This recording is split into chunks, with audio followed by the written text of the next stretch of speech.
I never wanted to be just one thing.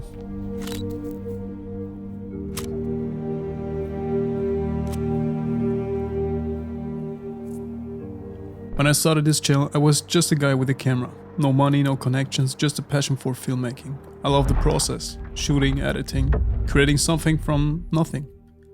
It felt raw and real. And YouTube rewarded me for that.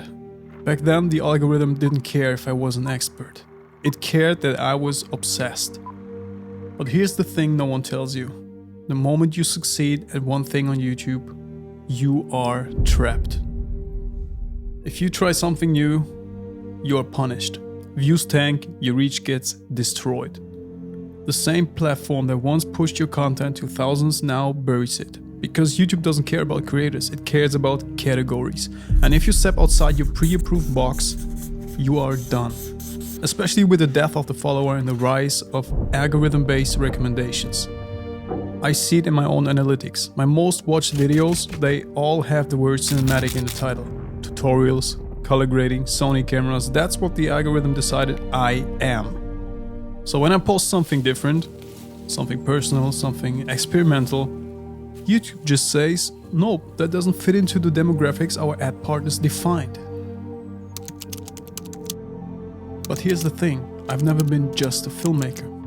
I love music, I produce, I mix, I experiment with all kinds of digital stuff. You maybe listened to a song by Young Sony before.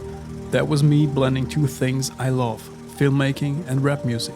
I basically invented camera rap. I love 3D printing, I love graphic design and e-commerce. I love riding my Tamron and would love to talk about all the e-moto stuff. I geek out over outdoor gear and survival tools. I mess around with AI.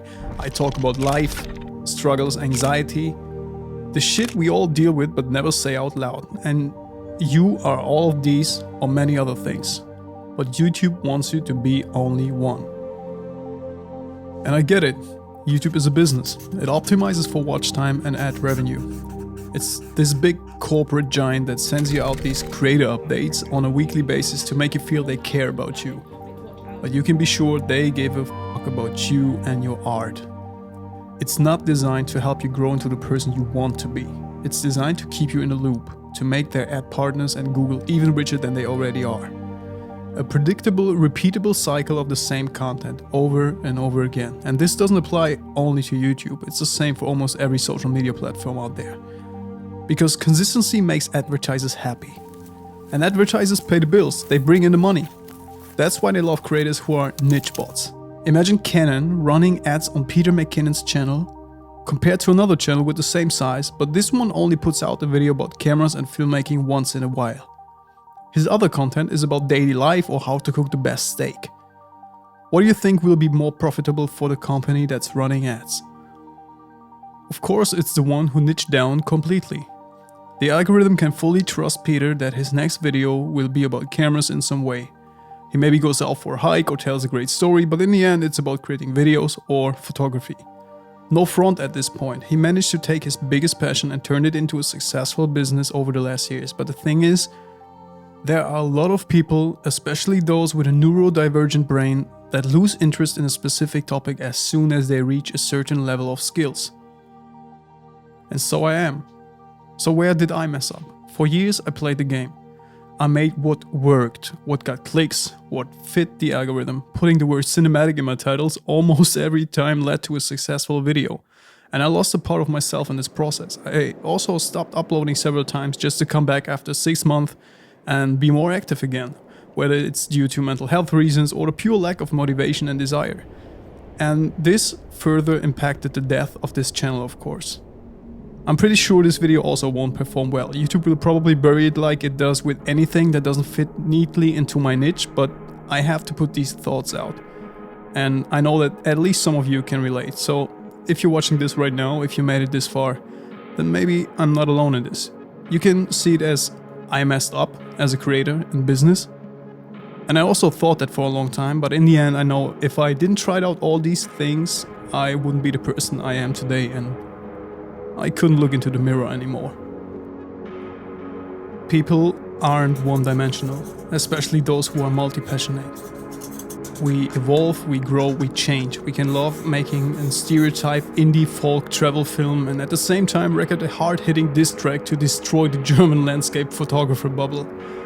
And if YouTube won't adapt to that, maybe it's time we stop trying to fit in.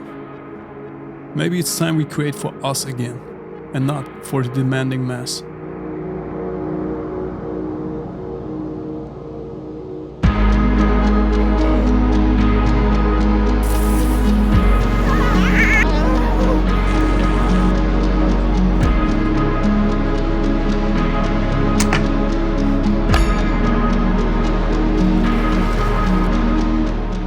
At the end of the day, creating should be about freedom, not about what an algorithm wants. And if you're a creator, whether you make films, vlogs, clients work, or just bring your ideas to life in any form, you need tools that don't hold you back. And that's why I want to thank Artlist for sponsoring this video. If you're looking for royalty-free music, sound effects, or even stock footage all in one place to level up your content, Artlist has you covered. The platform is highly curated with music that actually fits the vibe of cinematic projects. And one thing I personally love is the insane amount of ambient and background music I found on there. It's the kind of sound that brings videos like this to life and fits my mood. Also, they just introduced AI voiceovers, so if you ever need narration for your videos or commercial projects, you can generate pro-level voiceovers instantly. So if you want to try it out for free, check the link in the description to get a 30-day free trial. Now, go create something for you, not for the algorithm.